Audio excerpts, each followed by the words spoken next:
دریافت فرمایا ہے کہ نماز میں امام کے پیچھے میں اپنی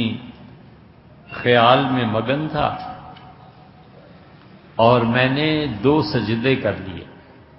یعنی امام صاحب سجدے میں گئے پہلے میں تو میں گیا ان کے ساتھ، اور پھر جلدی سے اٹھ کے دوبارہ سجدہ اپنے طور پہ جیسے نماز پڑھتے ہوں گے ویسے کیا ہوگا،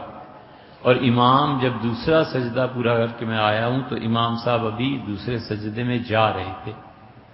تو کیا حکم ہے اس کے لیے؟ نماز تو آپ کی ہو جائے گی، لیکن آپ کا سجدہ جو دوسرا ہے وہ باطل قرار پائے گا، وہ ٹھیک نہیں ہے۔ امام کے ساتھ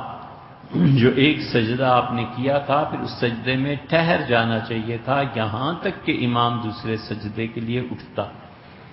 تو آپ نے ظاہر ہے کہ جلدی جلدی دونوں سجدے کر لیے تو آپ کا ایک سجدہ شمار ہوگا 2 نہیں۔